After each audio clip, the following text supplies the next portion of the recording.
Hey guys, Spirit of the Law here. Now, infantry gets a bit of a bad rap in Age of Empires. They're often seen more as counter units, like the halberdier against cavalry or the champion against trash units. For some civilizations though, their infantry is strong enough to justify it being the bulk of your army. And there are many civilizations with at least a bit of an infantry specialty. In fact, there are 12 civilizations with infantry unique units, and several others with notable bonuses. In this list, I'll be ranking the top 5 infantry civs based on a combination of their unique units, bonuses, and technologies, with a particular focus in the late game, since that's when you see infantry most often. Starting off the list at number 5 is the Slavs.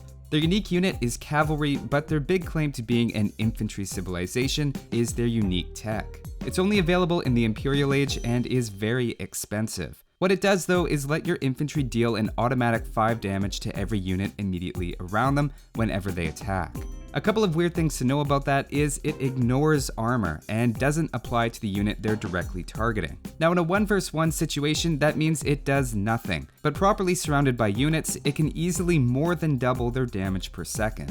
In fact, under some circumstances with a lot of units clumped together, they actually end up beating any other civilization's infantry with equal numbers. So why are they only number 5? Well, remember this is a very late game technology, and before that point, they don't have anything that makes their infantry particularly special. But never underestimate Slavic infantry in the late game.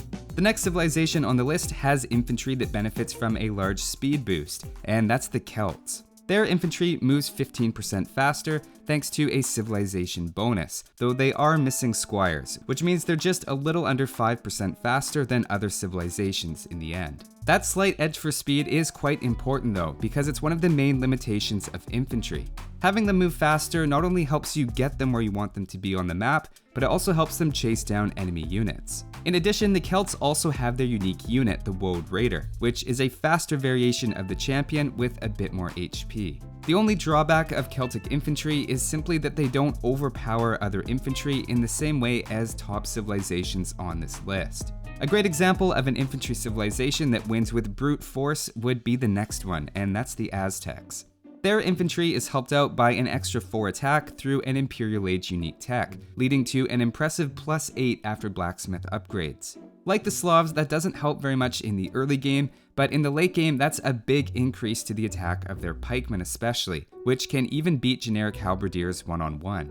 They're also the first civilization on the list to have Eagle Warriors, which flip the normal archer counter to infantry with their high pierce armor and fast movement. If an opponent tried to counter Aztec Eagle Warriors with champions or any other infantry, Aztecs have yet another secret weapon that they can unleash in the Jaguar Warrior. They have, in addition to all the other attack upgrades, an extra +10 against infantry, meaning even significantly outnumbered by most infantry units, they'll still trade quite well. Between their barracks and castle, that gives Aztecs anti-archer, anti-infantry, and anti-cavalry options.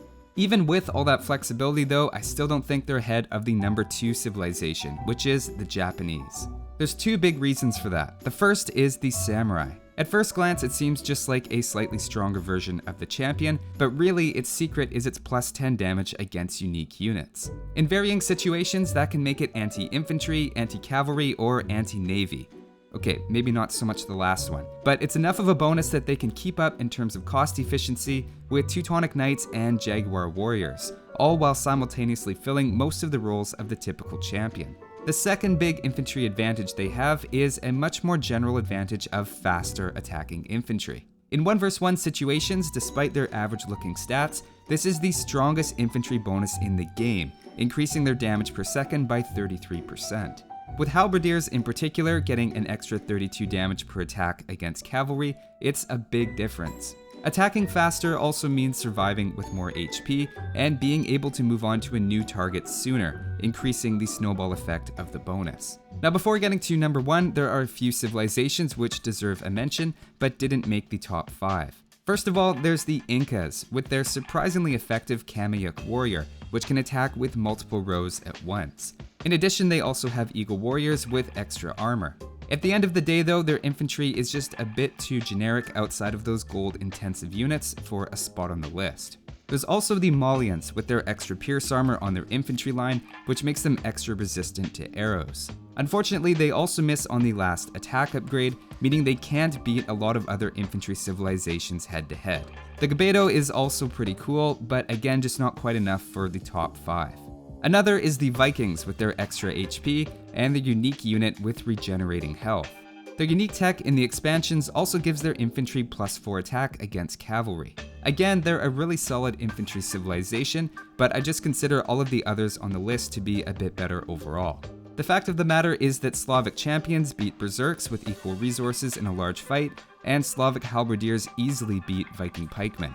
And finally, there's the Teutons, who don't have a great barracks per se, but have the impressive Teutonic Knight. Put simply, I just think it's too easily exploited to carry them as a top infantry civilization. But up to this point, I've talked a lot about who wins with equal numbers, but what if the numbers aren't equal? They rarely are when it comes to the #1 infantry civilization, which is of course the Goths. The sheer number of bonuses going on here is what puts them over the top. First, you have a 35% discount on all infantry starting in Feudal Age, with no strings attached. You also have barracks that work 20% faster, and then double in work rate after researching perfusion. You also have to add the Huscarl to that with its pierce armor and attack bonus against archers. Think back to the Aztecs' ability to respond to anything with infantry, and then realize the Goths have an equal or better response to all of those unit types, with a massive discount that lets you overrun any infantry unit with just more of them for longer. It's commonly referred to as a flood, and it really does look like a wave crashing into your base. By the way, they also have a civ bonus for more attack against buildings, and Huscarls take almost no damage from castles and town centers. Conventional wisdom says the only way to survive a Goth flood is just to beat them before they can do it in the first place. So that's it for my top 5 infantry civilizations. Let me know what you think. Thanks for watching, guys, and I'll see you next time.